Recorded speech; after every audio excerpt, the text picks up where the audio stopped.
I have known Professor Shen for, you were 16, I think, when we first met. My first trip to China in 1997, and I got a chance to go to Fudan University in Shanghai, and this young scholar there, 10 years later, went back to China, and he was running the Fudan Center, and has been, over many, many years, a prominent voice in China about a really sophisticated understanding of U.S.-Chinese relations. Sometimes, China being what it is, sometimes his voice is better heard than other times. But he has never shirked from expressing his voice, and I will say that. He is a scholar and a man of great integrity. He is now professor and associate dean at Fudan University's Institute of International Studies. There's a long list in the bio that's on the website of associations in which he's been involved and conferences in which he's been.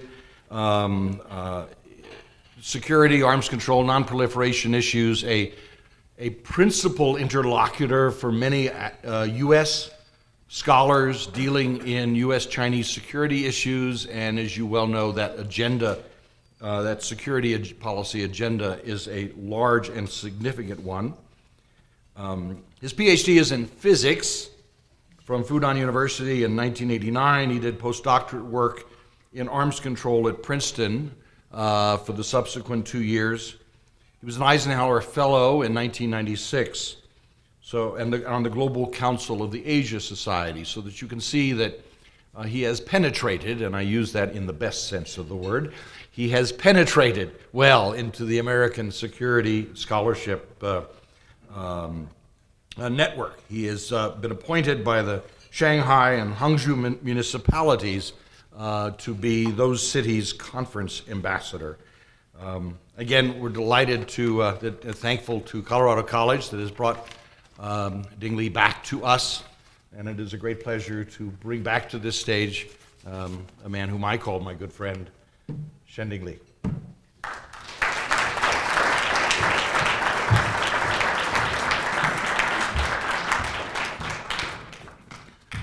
Well, my wife Fudan and I are thrilled to be back to this beautiful, peaceful and serenic mountain place. We think it's a treat of life to us. For this, we are grateful to Professor John Williams for bringing us here. Thank you very much.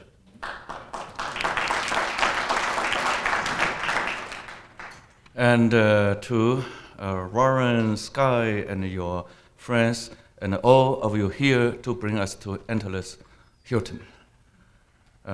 We are very happy. I am articulate, talkative.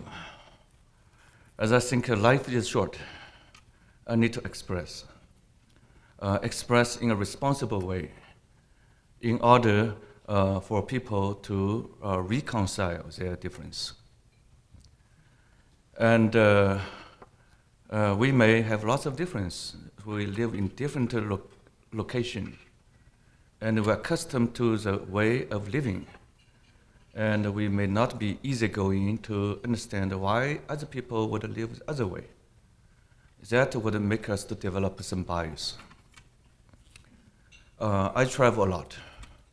That's a privilege as someone doing international relations study. The more I'm travel to Egypt, to India, to America, to Russia, the more I'm humble to feel that I'm proud to be Chinese. But also, I should not have my bias to think that China is the only good civilization. There are many parallel great civilizations, and we are one of them. I'm always proud to be Chinese, but we should not think others are less great. And probably we have to be humble in other way. Ours may be dwarfed by the greatness of many others. So this is my observation. The more I travel to this place, the more I feel nice place, quiet. I sit with cadets from the academy. I have my respect to them because they will spend 4 years in the institution, then spend the next 5, 8 years driving an airplane for peace, making Colorado peaceful, making America peaceful. And also, they intend to make China peaceful, either to make China to be free of threat, or to threat China when they feel threat from China. That China may not be able to understand. China considers that I'm threatened. Why you threaten me? But China may be unwilling to understand. They have a different view that they feel they are threatened. So I'm educated, and my wife is educated in China. We know China pretty well. But I did my postdoc at Princeton. And before I came to the US, when I was a teenager, I transcribed the US Constitution during Cultural Revolution time, before 1976, when it officially ended. So I know a constitution that states people are born equal is a good document. And China is great. There's another great country, which is called the beautiful country, America, 美国. So I had that bias. This is a great country because they wrote this in their document. We did not write this into our document. But I never know the country. I need to come to the country. And my mentor at Princeton told me, I asked him, Professor Frank von Hippel, you are often critical of your country. Do you feel pressure? Someone would watch you and you feel not free. You are threatened. He said, no, Dingli, this is a free country. That educates me. I come from a country which claims to have a working class to lead the country. I'm one of the working class. So my country is free. So I should make it truly free with my work. Many know it's not totally free, at least not as free as in the US. So I have a model how to use my learning in the US to make it either to be copied or to be transformed to as much as possible that China can adapt. So China will be a respected free country. So that's my mission. Life is short. I should do it. And I'm also educated at Princeton. My wife was educated at the USC with a PhD degree. So we have the duty to play a bridge between the two countries. Having said this, let me go to the main subject this year. What next for China? So what was our past, what we are doing now, and what is my logical projection of our trajectory for the next 5-10 years? In the past, China accepted some un-Chinese things. That is a Western invention, but un-Chinese. We call it universal, which is communism. We consider it great because it claims to have total equality, so no suppression, no depression. What a nice paradise. So we were eager to expand it. We were very hegemonic. We think we are the savior of the world. we have the right to expand it at whatever cost. We sent 2.3 million young men and women, and 170,000 of them died in Korea. 700,000 of them wounded, and we lost the war. We did not succeed in pushing the envelope that North Korea is able to unify the South. Korea ought to unify, but not through violence. Preferably peacefully through negotiation, through consultation, through compromise. But if you venture to have a war, you have to win. We did not win. We're such a disaster. But we still claim we win the war, but I do not see. One disaster seemed not to be enough. We send another 300,000 young men and women to Vietnam. And we want to protect North Vietnam. That's what we ought to do. But actually, we helped them to advance toward the South. That was, to say at least, controversial or illegal, because there was a treaty between the North and the South to cut one people into two parts, into two countries. So, legalistically speaking, the North admitted the legality, the legitimacy of the South. How you can advance your armed force into another legal country? And we did. We won. This time we won. And we are not paid off. Vietnam had some difficulty with us now. If we are smart to keep them separate, both feel threat with each other, and both would have a need to accommodate us, and both would not confront with us forcefully. We did not know. We think we have a mission. So with these two disasters, we tend to reflect. With the regime change, Mao Zedong passed away. Deng Xiaoping commanded power.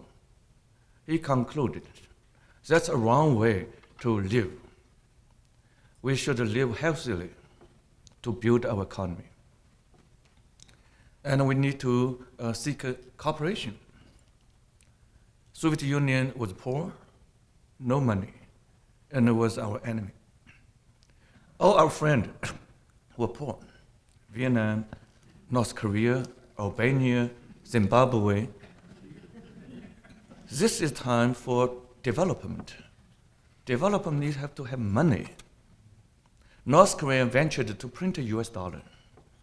China needs a huge amount, tens of billions of US dollars. We cannot print. We have to borrow in a decent way. So our top leader, Deng Xiaoping, came to the US, paying a cost of his face. Because when he came to US, China-US has just made an official diplomatic relationship. The US was still selling weapons to Taiwan, a part of China. That made us to lose face. So Chinese care face, but he thought substance is more important. He cares pragmatism. We have to enrich China through partnering with America and with anyone who cared to help us by making compromise. So by not committing to resolving the Taiwan question in the first place is our compromise. America is happy. American considers this gives America an opportunity to transform China. China cares peace, cares money, cares technology, cares to be outsourced, cares to manufacture. That gives China many peaceful stakes. The more China would have, the more China would be less inclined to go violence. I would say Deng Xiaoping much succeeded. This year, per the World Bank, China has replaced America as the number one economy in terms of size, in terms of purchasing power parity in the modern history. U.S. had its number one status last year as its last year. PPP, purchasing power parity. Official exchange rate of $1 equal to 6 Chinese yuan. Many of you are doing business and know the official exchange rate.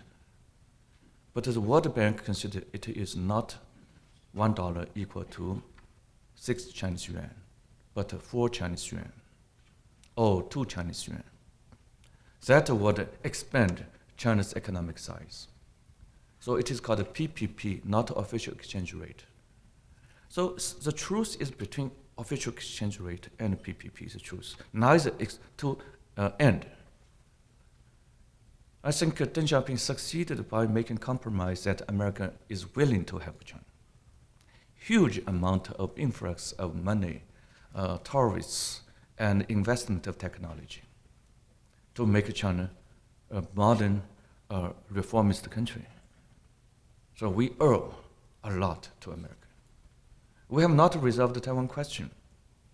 But given the mainland China's rise, given Taiwan's realism, that they have no chance to seek legal independence.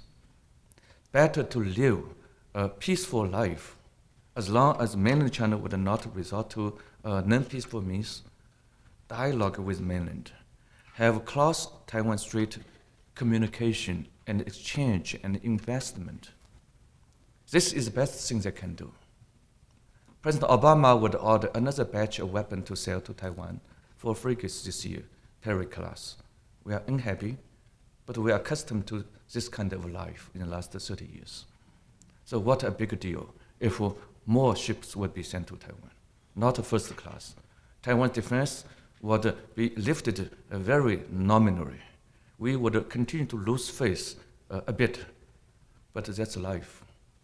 If we care the big picture, China-US economic cooperation and reciprocal investment, therefore we have better future.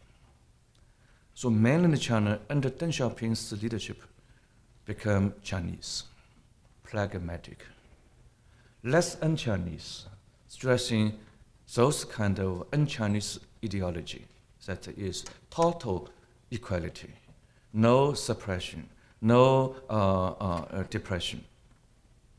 And we know it's not ideal. Now we have some suppression, but old people are lifting off. They live better lives than comparing with what they were.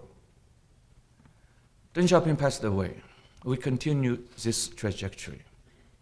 So China now is more on the global market system. We would say, if U.S. would win, we win. 一龙巨龙. If U.S. would lose, we lose. If U.S. dollar would decline, America would be weakened. The American people would be less able to buy made in China stuff. Then China would have less job. So China can benefit a little if America would decline. If America is prosperous, Americans' stock exchange index keeps rising. American people are confident. They earn this amount, but they know they have better futures. They would spend all the money primarily in China. We win. So this is very Chinese. Live a better life. We have not, constitutionally, we have not abandoned communism. But we live a realistic life. Many people consider China is very ideological. China is a market economy, still much controlled by the government. It is a one-party authoritarian market economy, or capitalism. Don't call it a communist party. It's a one-party market economy.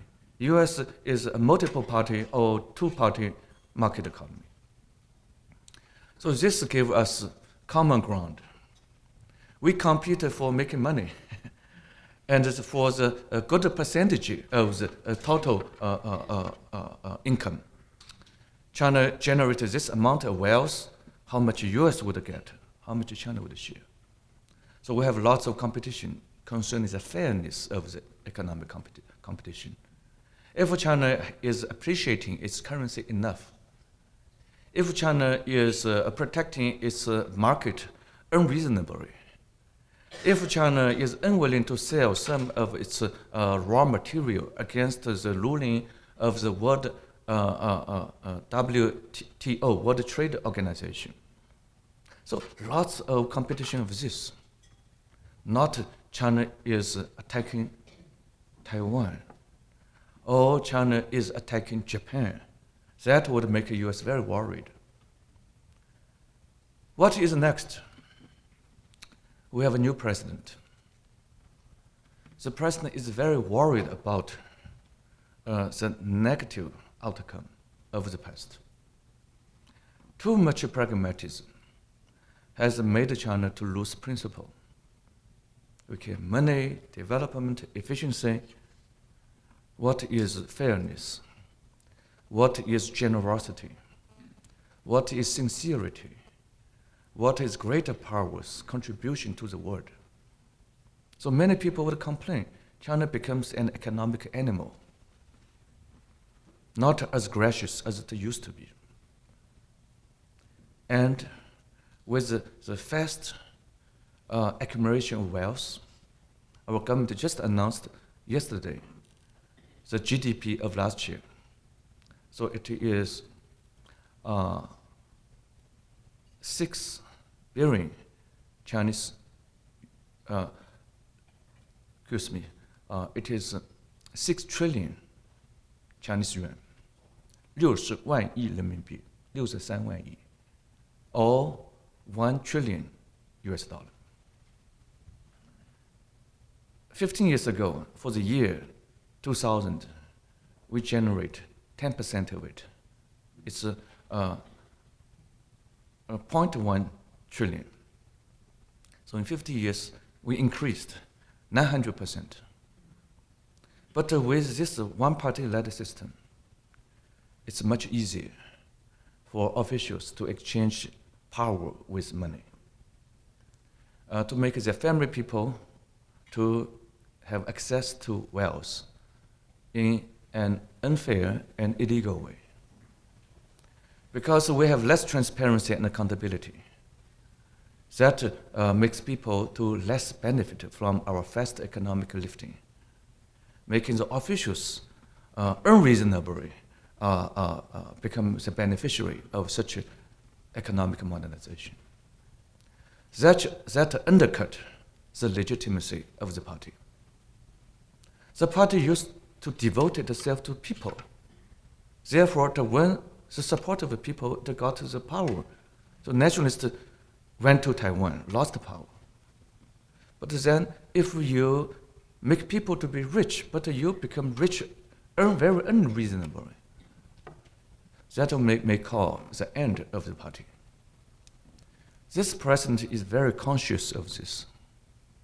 He knows we are meeting with a very big crisis, that is the legitimacy of the regime. So he commanded power 2 years ago. He immediately started the anti-corruption campaign. Now, all high official or ex-official are very much worried that they may be found guilty. And some top-level former officials have been sent to prison, and more are on the waiting list. And we talked to Australia. We did not have an agreement with Australia to get their legal cooperation. We have to work through international system, multilateral system. But then we made a concession with Australia. If they work with us, they send the corruptive official back, they can keep 50% of the money. If they keep a corruptive official, they have the money, but that's illegal. that make their reputation dirty. They can send one back, but through legalistic way, and they get the dirty money clean. So they have drive. Now Chinese government talk to many Western countries, try to convince them to bring our corruptive official back so we would discipline them. This gives legitimacy to the government. As a citizen of my country, I'm very happy. I support this president. I think in the next few years, he would continue to have this campaign. I would keep my time short, 30, 35, 40 minutes. So I would use 3 keywords. He raised the 3 keywords, President Xi. 1, Chinese dream. Second, China-US relationship should be a kind of new type of major country relationship. Third, China should have its own style of major country or greater power foreign relations. Let me explain. The first, Chinese dream. I think we probably get some inspiration from American dream. American dream might mean freedom, democracy. Chinese dream has a balance. It is the nation's strength, the country's prosperity, and the people's happiness. 3 items. The nation should be strong. We were a weak country. Britain brutalized us through opium war, so we cut Hong Kong. And Japan occupied Nanking to rape our people, to conduct the threat. And America was one of the 8 countries to send force to attack the Chinese capital in the year 1900 and burning our fabulous palace. And lots of exhibits in Metropolitan Museum of New York came from those stolen national treasury that year. We were a weak country. Still weak. US can sell weapons to Taiwan. We cannot stop. So he would repeat what other leaders used to say, we want to restore a strong country. And Chinese tend to be good businessmen, working very hard, so we want the country to be rich. Now rich, number 1, according to PPP, that does not make a great sense. Official exchange rate makes sense. Now even with number 1 status, we have 4 times as many as America. So our average GDP is only a quarter of America. So we're still a poor country. Not to include the cost of our development, the pollution of environment and the degradation of the ecology. The third is happiness of people. Even if we have money, are we happy? We do not have that much money for the country, for the people, but much better than our past. And we have lots of imbalance. The corruption, the degradation, the unbalanced development. So we are not many people are really happy. So he aspired to use his tenure, constitutionally 10 years, to drive China, to give more impetus to make China strong, wealthy, and happy.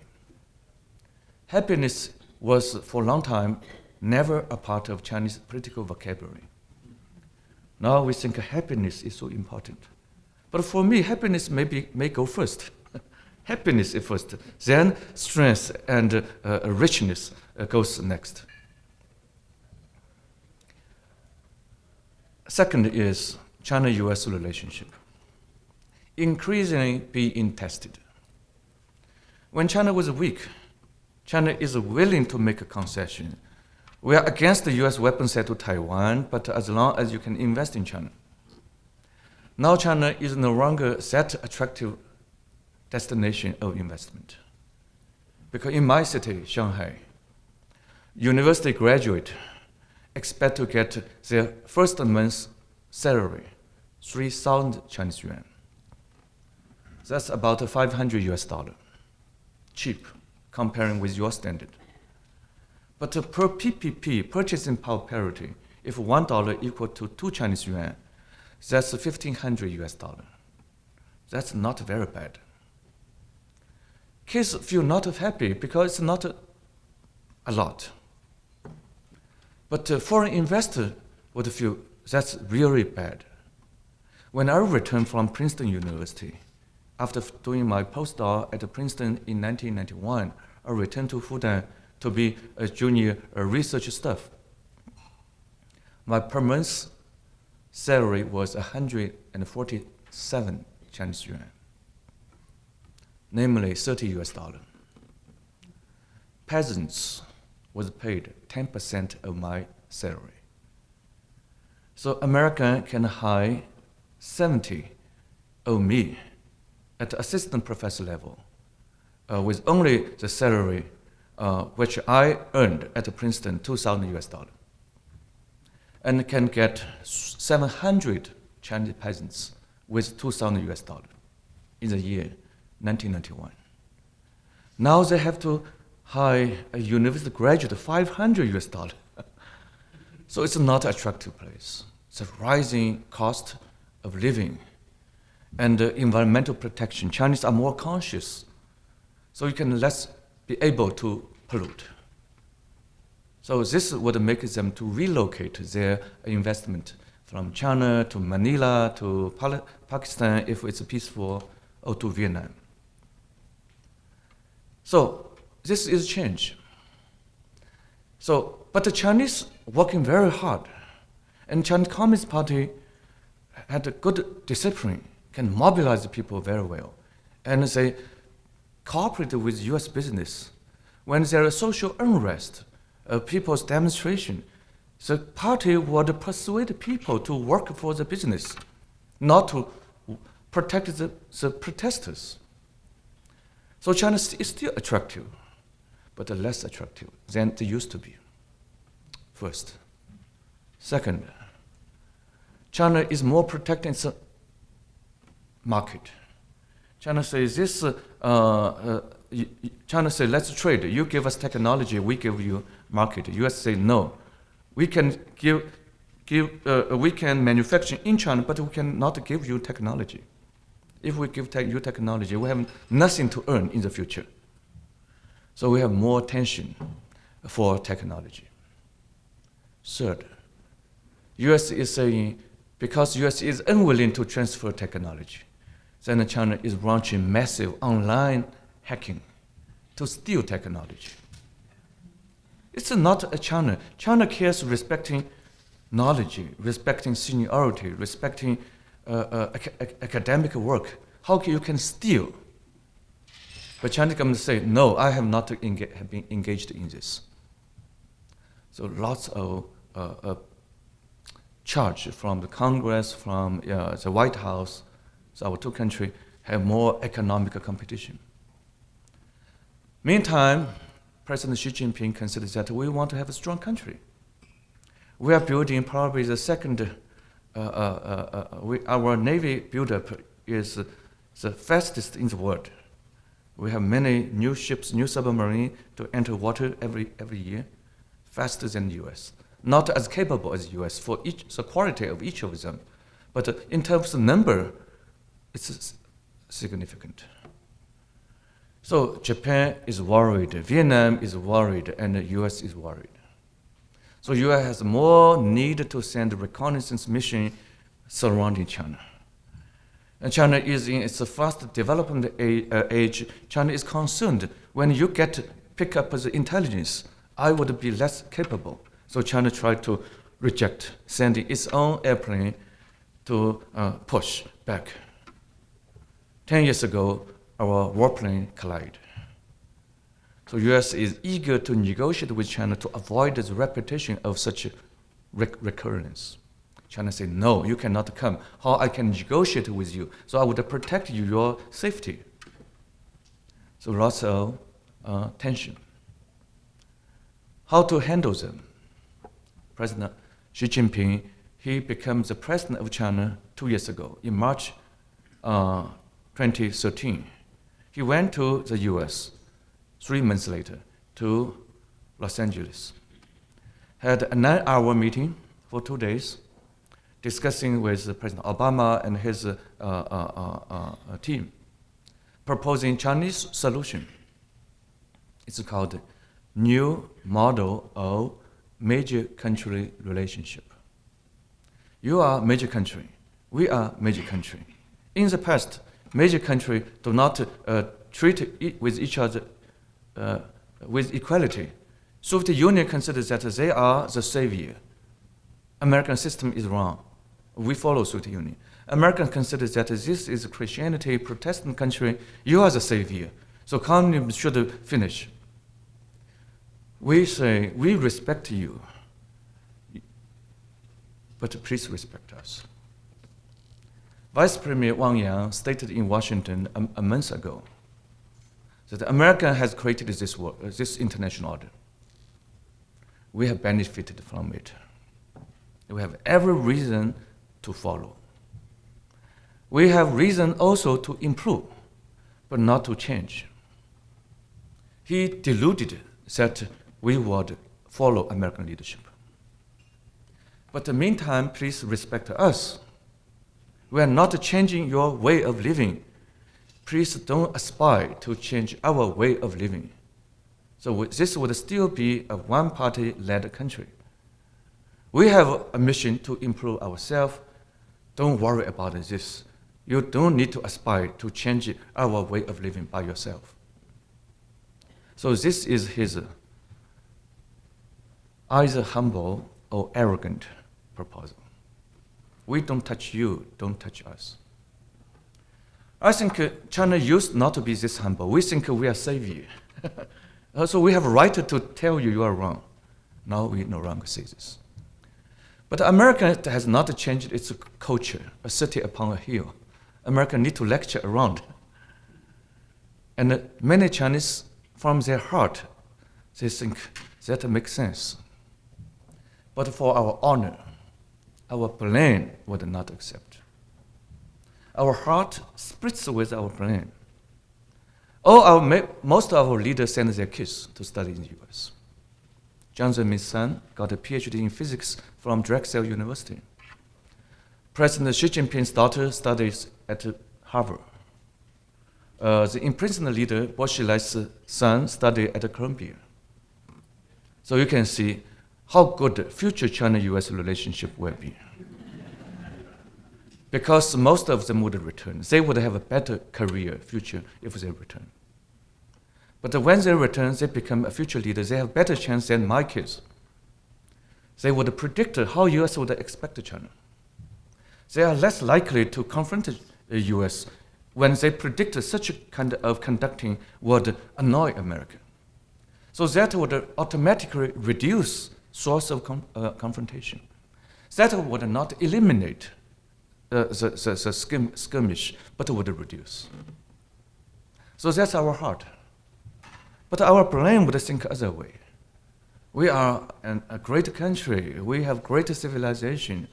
We stand up while you still send a weapon to Taiwan. Your leader would meet Dalai Lama, and he may aspire to make Tibet independent.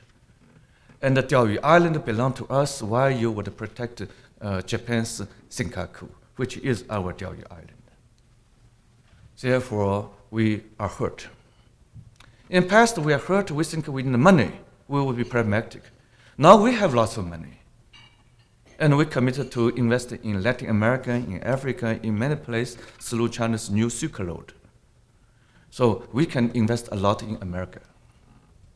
So probably it's time for us to ask more forcefully for equality.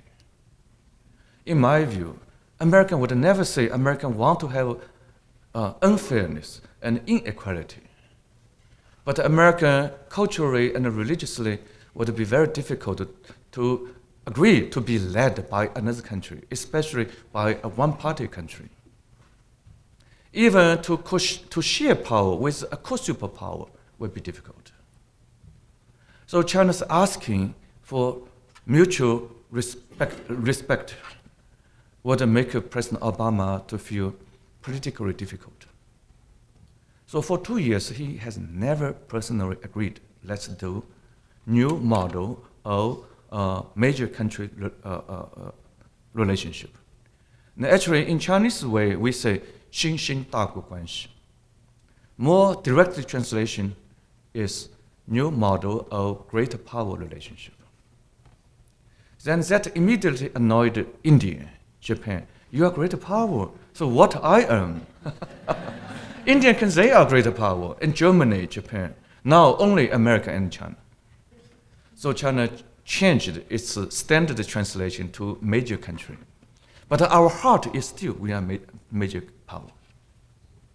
So China asking for equality, that's not, politically that's not incorrect, but culturally America has difficulty.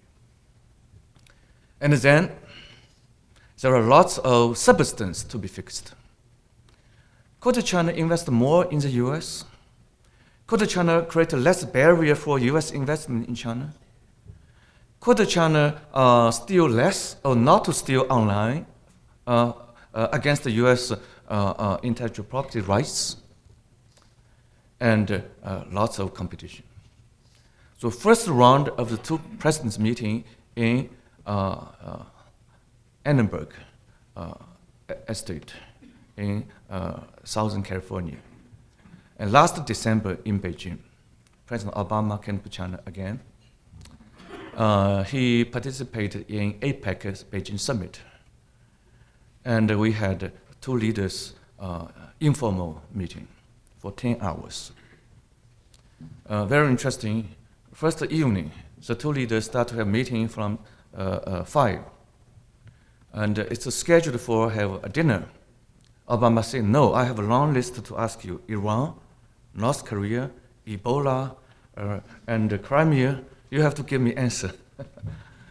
President Xi Jinping said, if we discuss substance, we would have no time to have dinner. I would only suggest to you, let's look at the bigger picture, strategic picture. If we set the bigger picture right, it's easier to resolve some small issue. We think, oh, this is a small issue. And Obama asked President Xi, I have only 2 years to go, and I have a difficult Congress.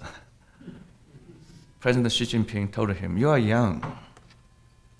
You still have 2 years. That's 800 days. You can you have a lot to do. Don't worry. You need to do a lot. I would cheer you up. This is my book, Xi Jinping on governance. Xi Jinping 治国理政. How to govern a country, how to manage our governance. So I have lots of solutions to China, but may not be applicable to the US. But I give you a copy. So time changed. Deng Xiaoping came to US to listen. President Jimmy Carter to tell him how to govern a country, to make a country rich. Now Obama asking Xi Jinping how to rule a big country. So Obama is doing a lot on Cuba. And tonight, at this time, he would have lots of important proposals on youth education, on science innovation.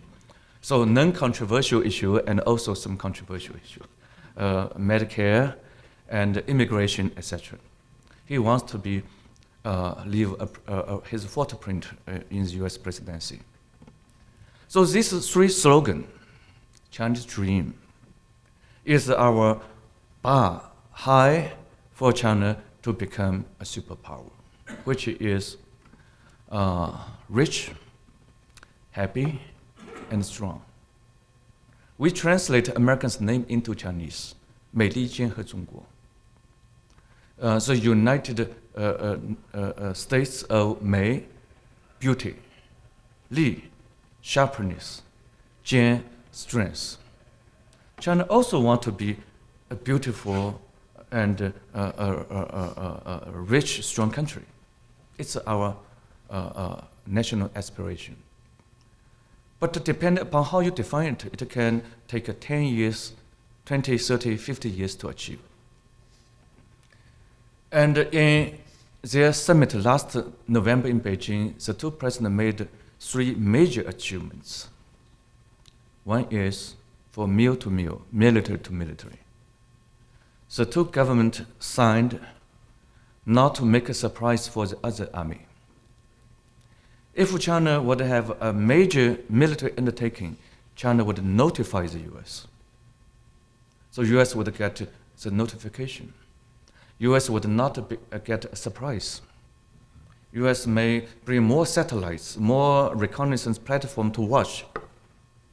So US gets some polite early warning. The two countries have not negotiated to allow the US to send its observer into China to watch.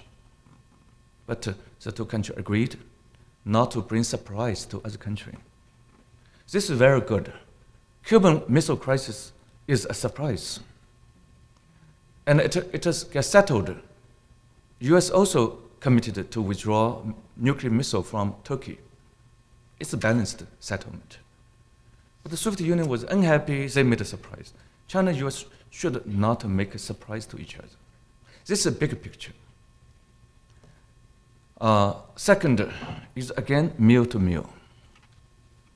US said, you guys should allow me to have the freedom of navigation when I send my warplane, my warships into Chinese EEZ, exclusive economic zone, 200 nautical miles. First 12 nautical miles is territorial water. Then beyond the 200 nautical miles, mainly it's international, it's a high sea. In between, from the 12 to 200, that's international. You say, I have the freedom of navigation, you cannot stop. China said, no, you don't have the freedom to steal my military intelligence. Legalistically speaking, China might be illegal. But China is close to this water. China has more military resource to bring damage to the US. But the US is thinking China is not acting per international law, but it's China's turf. Could I negotiate with China to make China more moderate? Now US is so happy. Last year, US invited 4 Chinese ships, 3 warships plus 1 hospital ship to Hawaii to join the 2014 Rim Pacific multi-nation naval drill. First time. China secretly sent the 5th ship, a reconnaissance ship, to here. US said, welcome. We watch you, but you steal our intelligence. But this means China should accept the US reconnaissance warplane. And last year, for the first time, China no longer opposed to the US proposal that in international space and water, Navy, sovereign Navy, and their military should avoid incident, avoid unnecessary non-pride. You should extend courtesy to warship, to warplane, how to avoid incidents. It's a multilateral, it's not China-US. China always opposed. Then you have to get unanimity to get agreement. Last year, the West Pacific Naval Forum was held in Qingdao, Shandong, China. China agreed. So that's China's cooperation. But how to apply the multilateral agreement to bilateral agreement? China-US announced at Obama's meeting with Xi Jinping, not applicable to international water, but to high sea. China-US should avoid kind of a collision. So then the two military need to have a lot to do. How they should use a certain common channel, certain frequency, how they use a certain language, how the right ranked officer should talk. So a lot of technicalities. This would not guarantee the total avoidance of incidents, but this would much reduce the erroneous handling to make our two countries to have more peace. Still, they leave a room to do. Between 12 nautical miles to 200, China-US still do not negotiate because we have the concern US can take too much intelligence. But then how to avoid? When your airplane EP-3 would come, we send our jet fighters to escort. How to handle with a proper courtesy remains a challenge. The third item, big item to cooperate is China commit by 2030, our CO2 emission, the absolute emission, would reach to its top climax. Beyond 2030, we would reduce. So we still have some 16 years to go, can go higher, but we should manage to reach the peak year as early as possible. We do not have a data how high the peak will be, but this is China's big concession to the US, that we have the deadline. President Obama, without consulting with the US Congress, he made the executive commitment. So by 2025, the US CO2 emission, absolute quantity of emission, would reduce by 26 to 28% comparing with its level of 2005. Previous commitment by Obama 6 years ago, when he became the president, was between 2005 to 2020, 5 years before 2025, absolute reduction is 17%. The new class of Congress may disagree with him. They say, how you can commit internationally without consulting with us? We are also a government.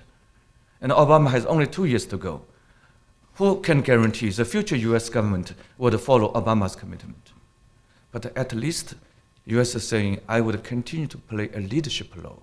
US traditional superpower, China is catching up, is releasing most amount of CO2 now, number one, America number two. So China would say, I have a deadline. So this is very difficult concession for each party. And they made many other agreements. So this is how Xi Jinping wants to assure America.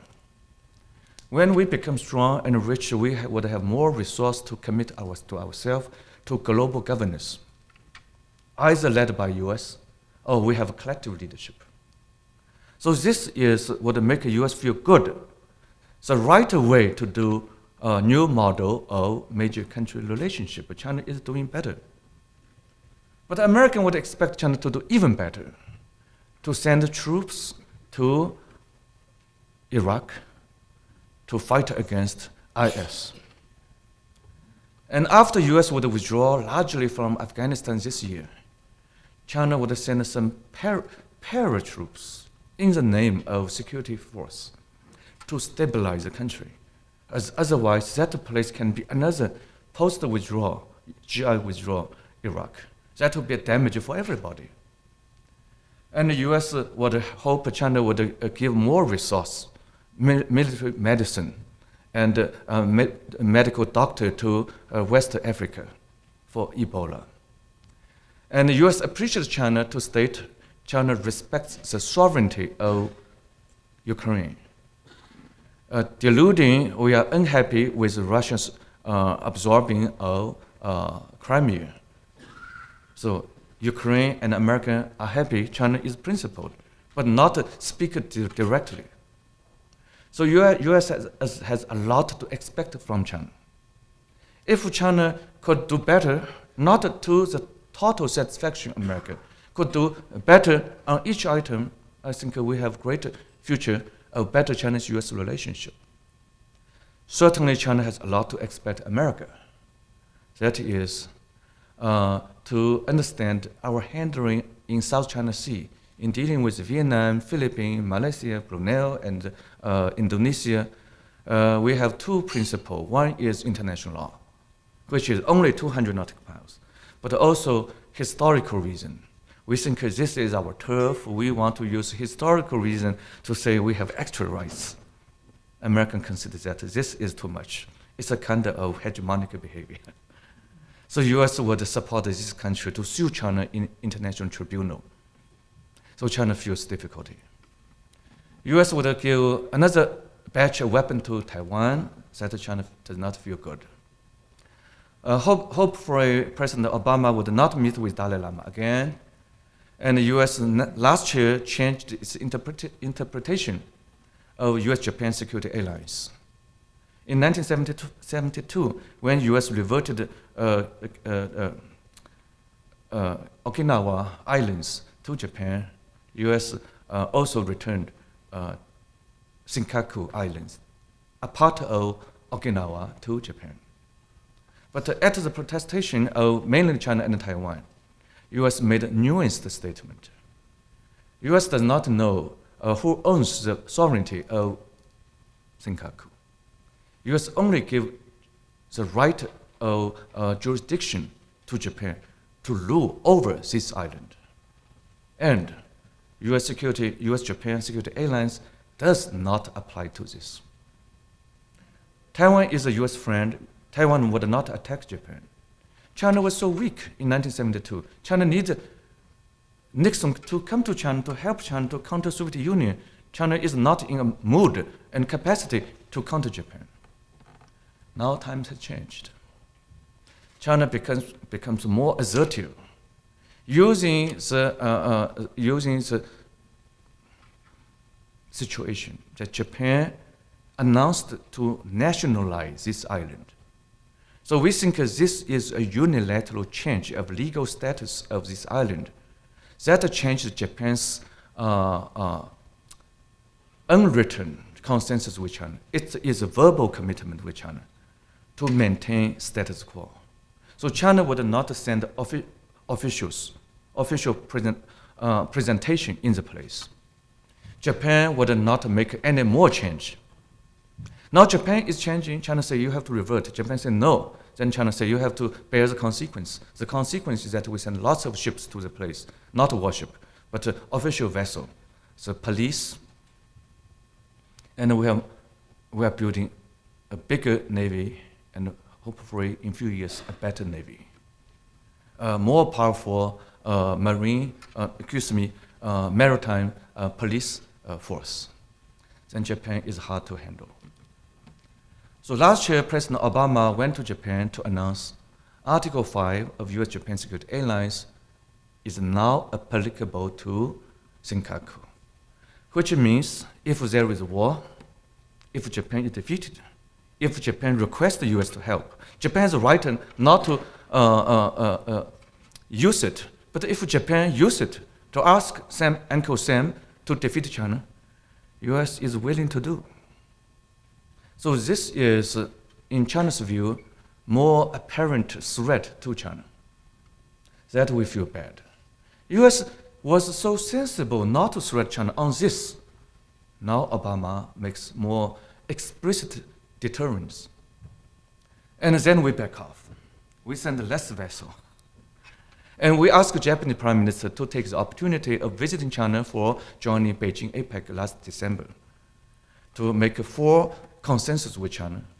One is to write both countries admit there is different views concerning, in Chinese version, the sovereignty of Diaoyu Island and other East China Sea island. In Japanese version, must be the sovereignty of Senkaku Island and other nearby islands. But for the first time, Japan wrote right down with China, not to use the word that both there is consensus, but they say that we understand there is a different view. This is a quasi consensus. When you have consensus, you use negotiation, consultation, mediation, arbitration. before going to war. So we have more peaceful mechanism to resort to. So now East China Sea tension is cooling a bit. A week ago, China-Japan negotiated successfully to make the maritime military-to-military liaison code, which means when two warplanes are close, they would make a phone call. Mr. Tanaka, this is one way. I think you are violating your government law. I request you to fly away. He said, Mr. Wang Wei, you are wrong. You should leave. They would not collide first to let the government to fix the damage. So it's good to have the officers to talk. Then they need to fix the frequency, the channel, the language, English, Chinese, or Japanese, to have the automatic translation of what. So we have to train our pilots to have dual language capacity. So this would assure China-Japan to have more security. But I would also say this is somehow due to US threat. China cannot even afford to defeat Japan. To defeat Japan, we invite Americans to defeat us. Then number one, number two would fight. We lose lots of mutual investment, mutual business opportunity. And involving a number three, 40% of the wealth generated by these three countries. So we need to be very sensible. This is the time US is rising, but less fastly than China. So relatively speaking, comparing with China's faster rising, US is declining. This is a time Japan is not rising.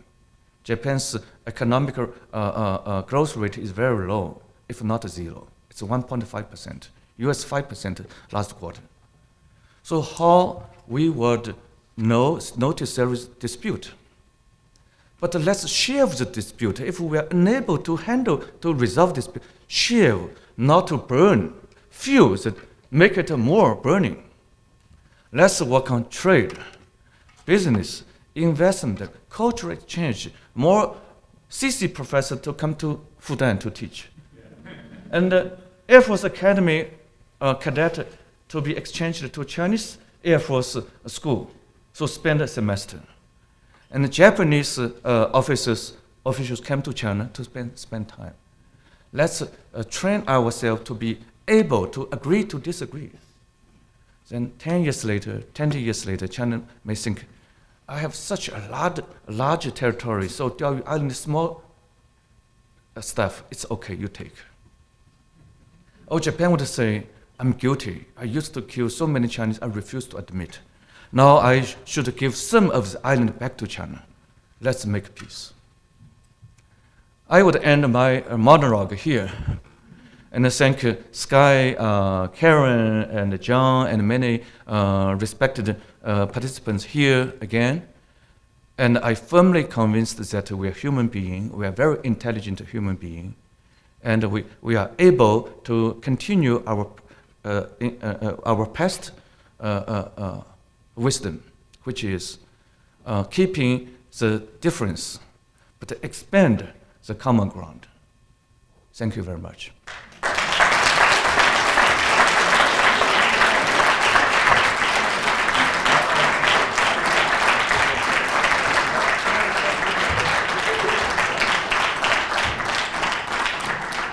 I'm just going to say a word to particularly the cadets in the room. As somebody who spent most of his career in the Cold War, there were a lot of times in which the U.S. and the Soviet Union almost got out of control.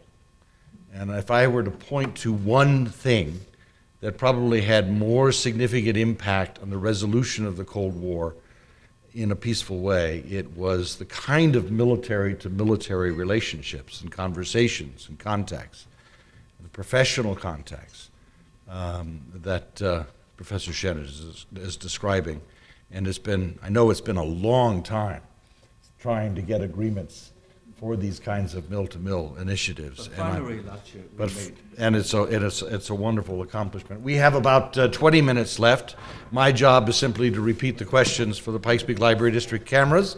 and to call on people for questions. So it's over to you. Yes, Jim. Had a very strong president in Jiang Zemin. We had a weak president before him. We had a weak president after him. You believe Xi Jinping is a strong president? The question is, had a strong president in Jiang Zemin, had some weak ones before and after. Do you think President Xi Jinping is a strong president? There is a video recording. I cannot say. Right over there. I cannot say President Hu Jintao is weak. I will be killed. They are. Each of them is unique. President Hu is strong in at least in three issues. One is he left the power completely, and he recommend, or suggest other leader, previous strong leader, to quit influence completely. That makes him China's George Washington. So he is not weak. And secondly, he decided to abolish completely the tax on agriculture. So our land, farmland, is national, is public. And the government give people certain amount of land to farm. But people get a benefit from the amount of land completely, no tax. So they don't need to pay a fee to the government. That much unleashed farmers' enthusiasm to work wholeheartedly for their own land. I forgot the third strength. I used to memorize all the three. But I have to admit, the current leader is really strong. For instance, when Hu Jintao becomes party secretary, Jiang Zemin retains military chairmanship. Our party would control the military. So according to the new list, party secretary, standing committee, member of standing committee, and then other member in the central committee. Where is the military chairman? Military chairman is not a party secretary, is not a member in standing committee, is not a member of the Politburo Bureau. He should be listed behind them. There are 25 people ahead of him. But Jiang Zemin's picture as a former party secretary and the current military chairman has the biggest headshot photo before the party secretary. So this shows Jiang Zemin is powerful. This shows nobody would have the fear. They would, by doing this, they would provoke some uncomfortable feel of Hu Jintao. This shows Hu Jintao would tolerate this.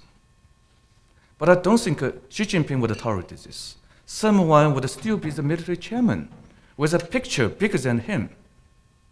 He has made the past party secretary to have a lower ranking than any of the current member of the Central Committee. There are 200 of them. So this is a change. You retired. Why you should have the power? You are welcome to suggest, but I don't have the obligation to tell you something. And you should have no power to be reported for what's going on secretly internally. And that's very unique, very, very. Only probably Deng Xiaoping would have something of this. So people would compare with Xi, the strong president, with Deng Xiaoping.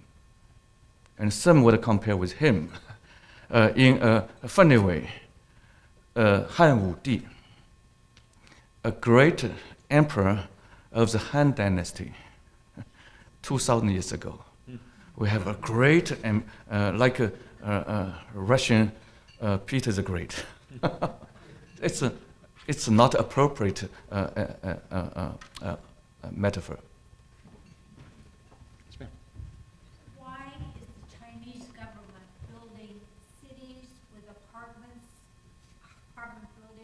so on, and nobody's living there. Oh, ghost city. Why is China building ghost cities, large cities with large apartment buildings, but people not living there? No expert. My guesswork, for two reasons. One is we have one-party system. The party will be blamed if people would have no job. U.S. has two parties. The party, like Democrats, at this time, President Obama would say how great my party is, and I am, because last quarter, 5% GDP growth. But if his performance is not as good as this, he would be blamed. The same. We have to build up economy. And then how to build? Infrastructure, highway, railway, airport. So suddenly China has one of the best infrastructure in the world. India is 20 years behind. This would make people to have a job. At the Great Depression time, the U.S. Economy was not well. So U.S. government provided job, building highway to nowhere. You don't know what it is for. But the government knows once the war would end, once the recession would end, you would know this transportation means would be valuable. But at the moment, you get a job, even yearly paid, but you get a job, that's better than not have a job at all. So building this building without people to live creates job.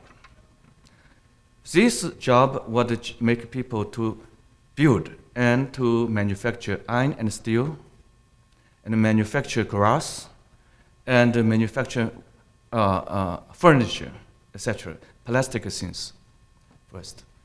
Second, it is an easy way to create a job. Not let people to create their own job. It's a government-created job. That would also create a problem that people do not have the money to buy the apartment. That makes China to be a very strange country. In the past, the government provides everything. Now people need to buy. It's a market economy. But they don't have the money to buy. You build so many apartments without lights. So it's a ghost city. So that's a problem. We still have a very strange mix of planned economy and market economy, not a true market economy. So government is stumbling how to improve this. After all, it should not be the government stimulating package. It has to be people's individual way to make them to have a job. So Xi Jinping has convened a very important conference 2 years ago, which is called the third plenum of the 18th Party's Congress, which is to deepen the economic reform. Deng Xiaoping's reform, polluting environment, making concession without having good education, without stealing the people to create a good science and technology, should end. I want to better educate people, to make them to invent technology, and to create a better science, and they would bid for Nobel Science Prize 20, 30 years later, and with this, China would build up itself less steering online. So this is a good way to make China to have the next stage of reform. It's very difficult, very difficult. Well, if you do not have a habit of innovation, suddenly you ask people to be innovative, not easy. But just like the US, you have a culture to create something new. Asking people not to think about something new is also difficult. So we try to handle the problem and to fix the problem incrementally. Yes, ma'am. So you addressed a lot of the political and economic reasons why China does what it does, but one of the values that Americans seek is really important is human rights and our natural-born rights. You mentioned that China is working towards bringing happiness to its people. How is Xi Jinping working towards that? Let me just repeat Okay, for the yes, camera. yes. Just to repeat for the camera, a lot of comments about political and economic reforms and activities and development, but what about human rights And how does that play into the happiness of the people as a desire from the president? It's a twisted road.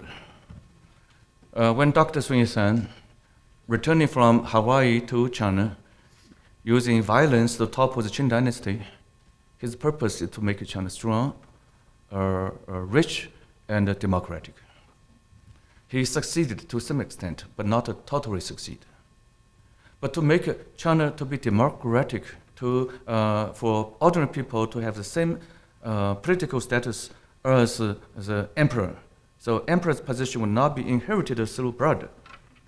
It's a democracy. He made a system, but the system is weak. Then Japanese we did not have good human rights. Then infighting the civil war between communists and nationalists did not create a society of harmony and reconciliation.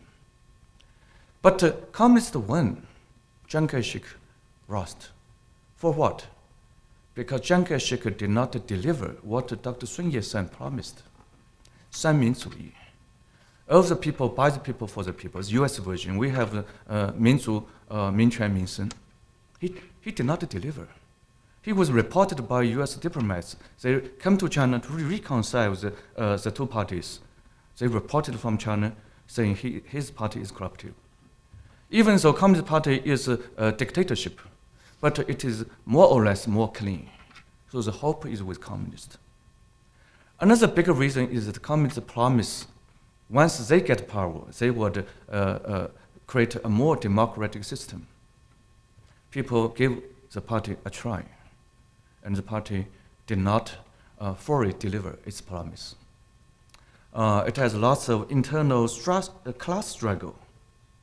The bourgeois would fight against the capitalist. And intra-party kind of clique struggle, Lin Biao, Gao Gang, Liu Shaoqi, etc. So not democratic, not much harmony, not much happiness. So Deng Xiaoping eventually tried to make his try. First, to make China rich. So at least the people will be more happy if they become rich. Then how to make rich? He said, let some people rich first, and then let them to be moral, to use their wealth to make other people to be rich. Not the case. We tried that too. Our Gini coefficient, like the US, in the last 20 years, enlarged. More internal division of the wealth distribution. So Xi Jinping wants to fix. Why ordinary people, they implode less fastly than officials? It's due to corruption. Corruption may never be totally fixed, but at least it should not go as rampantly as it is now. So let officials to return the wealth to the national treasury. Let future officials be deterred by his ruling. That would leave more resource for people to share. So this is a democracy of wealth. That's good. And then let the job to be an official to be a high risky thing. You cannot get power and wealth at one time. You have to do it at a different time. It's a challenge. But if he can succeed, probably not many people want to be an official. These young people told me if they go to private business, they can be paid better. So I salute to them. They are, at least at this time, dedicated to public service for national security. So you have a value. You think money is less important, but national security is more important. You feel noble. So this, if Xi Jinping can lift people's morality and can distribute wealth more fairly, this system will be a better system. That would be a system economically more respecting human rights. But finally, political human rights. Well, I'm ridiculing some things in China. I know this would put me in jeopardy. People, it's online, everyone can see, and our foreign ministry would not be happy, and I cannot be promoted. So what? for me. But for many people, they care. But at least I would not be put into prison. Probably some government officials would think, Shen Dingli, taking your personal risk, you are helping China. You present China with an open image. And most of the things we can agree with you. And at least you protected President Hu Jintao. You did not say he is weak, all right? You know what it is. But I would say someplace he is strong. But he has undone the dirty politics for 10 years. That leave a big damage for the current party secretary. He certainly has his own weakness. By saying this, I would not be vulnerable politically in China.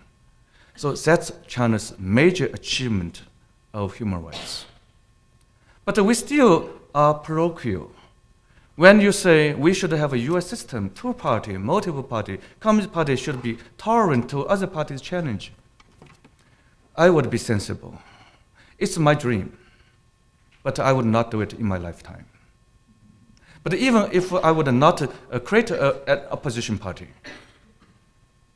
but probably still it's my dream. When I say this, I'm vulnerable.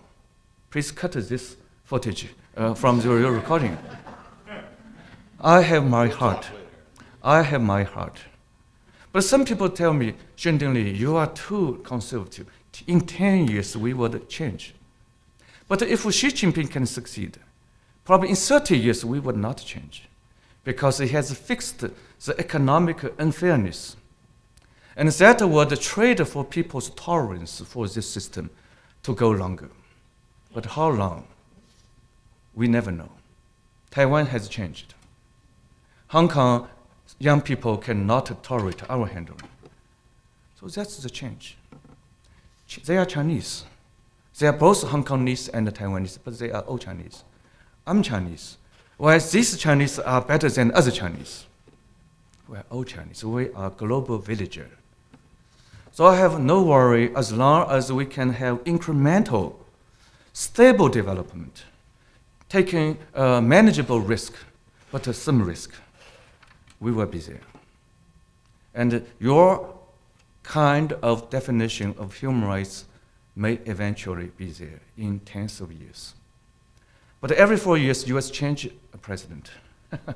he or she wants to, especially she is possible, wants to leave his or her fingerprint, footprint. They cannot have the tolerance, 4 years, no change. America has only 200 years of modern Republican history. We have 5,000 years. So I'm a little patient.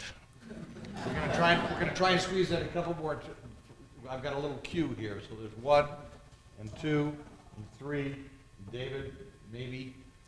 Maybe we'll get to you because we only have about 5 minutes left. And we'll try and be brief for the questions and brief for the answers.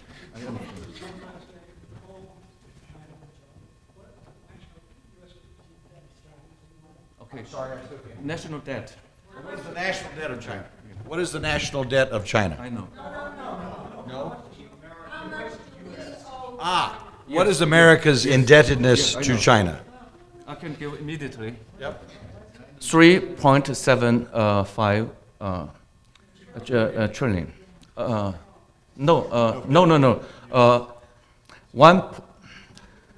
We have $4 trillion US dollar in reserve, and 1.35 trillion we lend to US as a treasury bond. So you owe us 1.35 trillion. $1.35 trillion. I'm going to go over here. Jack, go ahead. Long answer, short question. Sure. What is your impression of the political and economic trajectory of Taiwan and China? Are they going farther and farther apart so they would never be reconciled, or parallel? Are they converging at all? What is the political and economic trajectory of Taiwan vis-a-vis China, and are they growing further apart, or is there a prospect of convergence? Economically, I would exaggerate a bit. It's unified market already. Taiwan makes lots of money. We intentionally make Taiwan to make lots of money from us. to make them less interested in Taiwan independence. So it's a political game, and they appreciate. Politically, there is 3 stages toward unification. First, Taiwan should stop its quest for independence. Second, both parties should live to peacefully coexist. Third, with a mutually respectful negotiation to have a happy reunion. Now we are working on the first stage. So Taiwan should be realistic that seeking de jure independence is not possible. US would not support it. They have no gut, no resource to do it. By doing it, they both fail and would lose more economically. But secondly, I would not say we have entered a constitutional peaceful stage. For this, the 2 parties need to sign a peace agreement. So far, there is no ceasefire agreement. In 1949, they left the mainland for Taiwan. The 2 parties exchanged artillery shells in 1950 and 60s. No ceasefire agreement. We need to have ceasefire agreement. Then we need to have peace agreement. And third, we need to have agreement to make a union. So I hope 3 stages, 30 years. Every 10 years, 1 stage. In the next 10 years, under Xi's tenure, we would have a ceasefire agreement. We enjoy the virtual ceasefire, but no written ceasefire.